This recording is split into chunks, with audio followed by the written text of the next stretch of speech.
Hey guys, welcome back to my channel. Today we're going to talk about how to be productive as an entrepreneur. That means how to be productive working from home, how to be productive with your own online business. If you found yourself working from home, whether it's because of COVID or you are striving to be your own boss, an entrepreneur, you want to work from home. These are my top tips about how to be productive as an entrepreneur working from home. So stay tuned and I hope you guys enjoy this video. So our first thing is to set goals for yourself. I'm a big fan of daily, weekly, monthly, long-term goals. I have a notebook that has my different goals and like on my, content calendar, sometimes I'll add my daily or my weekly or my monthly goals. Having different goals, I feel like really helps me because you don't get stuck in the one type of goal. So if you have all short-term goals, you don't know what you're going towards for your long-term goal. And if you have all long-term goals, it feels like you're not meeting any of those short-term goals.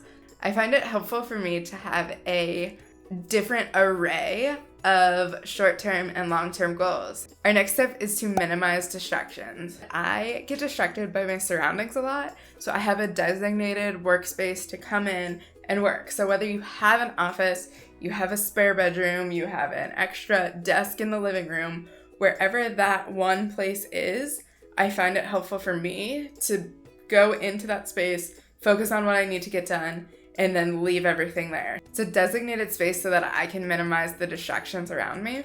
Time blocking. Time blocking is a key to my success when I'm working at home by myself on a schedule. So I like to do 50-10.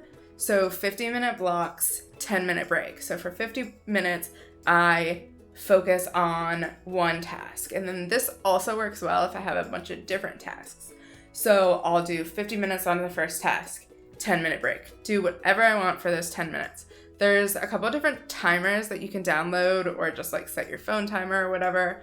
So 50 minutes on, 10 minutes off. You can use that 10 minutes to make some coffee, walk around, active break, not active break, check your phone, basically anything you want to do.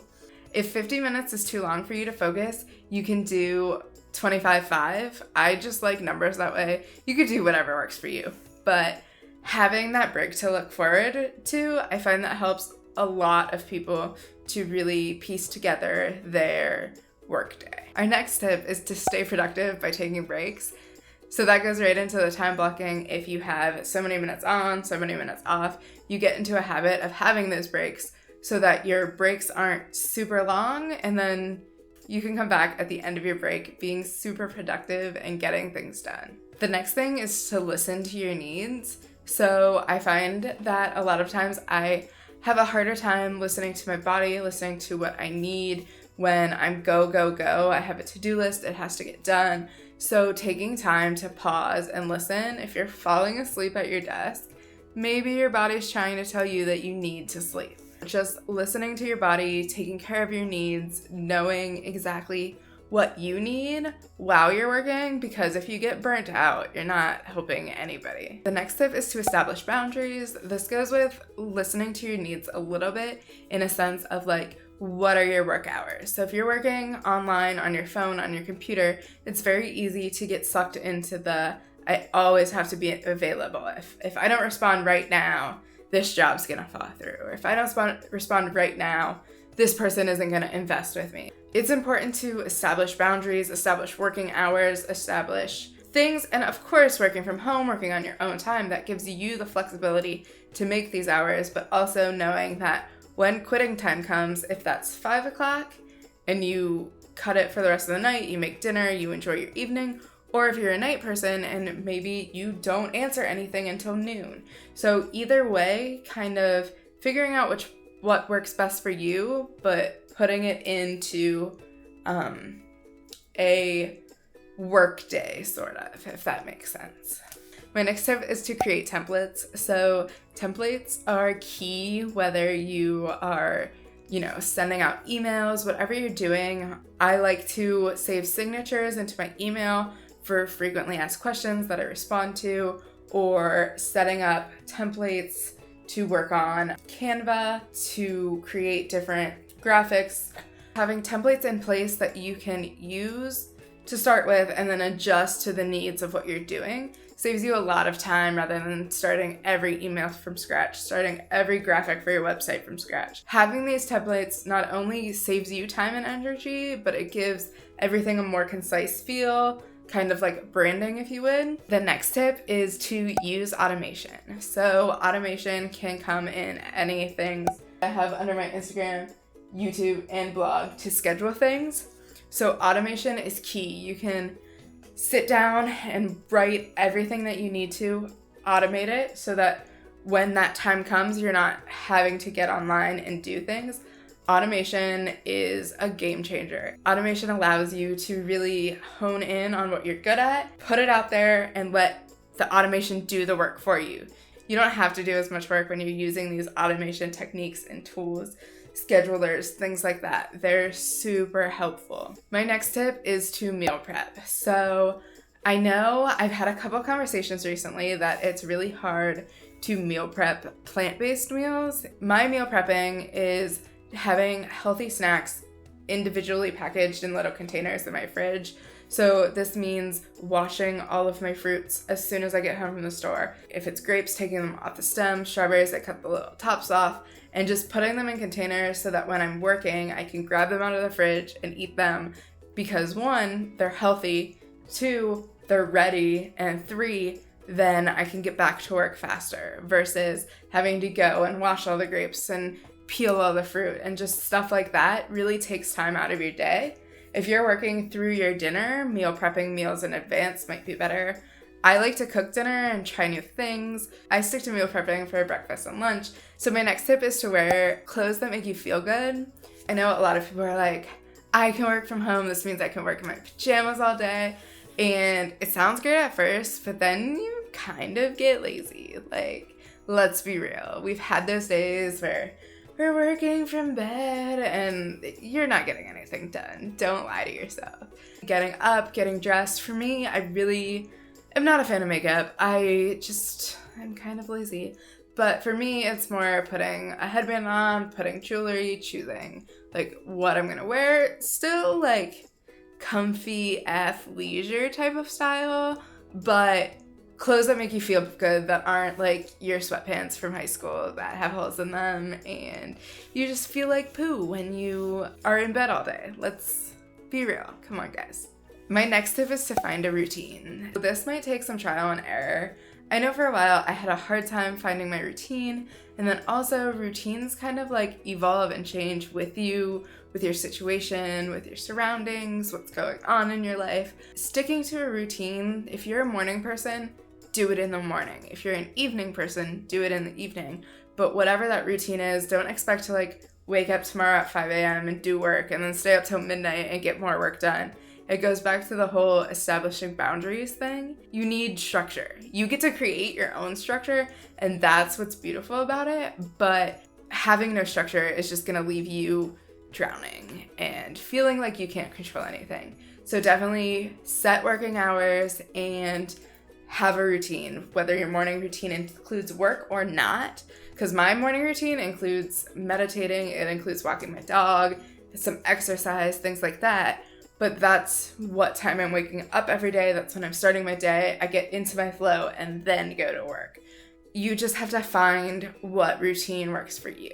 Making a workspace is my next tip, and that's something that I kind of talked about before with minimizing distractions. Making a workspace, no matter where you're at in your house, if you don't have the extra room or you do, me and my husband created an office and music studio for us in our spare bedroom. If you don't have a spare bedroom, a corner of your bedroom, a corner of your living room, wherever you think you'll be the most productive. Get a desk. I got mine off Amazon. It was very reasonable. Just having somewhere to work, and it goes back over and over to the routine, to the boundary, just having a set space to work. And that's the thing about working from home, is it's not that you can do whatever you want whenever you want, but it's that you get to make these routines for yourself and for your life that work for you. Finding a workspace, finding a place you can work. Don't work at your kitchen table where the kids are trying to eat dinner. It's never gonna work.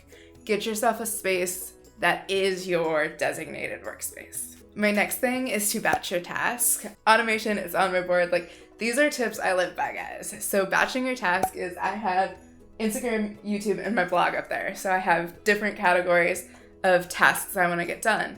So I'm not going to, okay, let me post on Instagram today and then go edit my YouTube video and then do this. It's just not as time savvy. It's not, what's the word I'm looking for? It's just not as productive, let's be honest. Batching your tasks means pairing your similar tasks together. So let's say I'm gonna take my 50-minute time block and do all my tasks for Instagram. And then I'm gonna take my 10-minute break and maybe I watch a YouTube video. Then I take my next 50-minute block and I go through all my YouTube tasks. And this is something that when you're overwhelmed on your to-do list, I like to do is like, okay, you work through it, and when you get to that 50 minutes, you move on to the next one. Everybody kind of has all these tasks that they feel like they have to get done. So batch tasking works really well. I'm a fan. My next tip, I don't know if you guys are gonna like this one, is do not disturb. That little moon on your phone is gold. This goes for anything. If you mostly work from your computer and you find yourself on Pinterest just scrolling or Facebook just scrolling and, you know, reading articles and not working, but telling yourself you're working. I know there's different apps that you can download on your computer and your phone that during set times don't let you open certain websites or any websites depending on your needs. I just use the do not disturb. I'm pretty focused on my computer, but I know my phone, especially if it's vibrating, if alerts are going off, texts are coming in, flip on that do not disturb, put your phone aside. If you have a Mac, you have a do not disturb on your Mac too, which I find helps me. Do not disturb and focus on your task in your workstation for your 50 minutes. Like, these tips all come together and just, I do them all at once. So it was really a little difficult for me to like pinpoint what I was gonna talk about with these. Last but not least, ties everything together, end your day. So what this means is have a bedtime. I have an alarm on my phone for 9 p.m. At 9 p.m., whatever I'm doing, I stop. That doesn't mean I go to bed at 9 p.m., but I mean, I wish, let's be honest. I am a grandma. 9 p.m. means I stop working. I stop responding. I stop posting.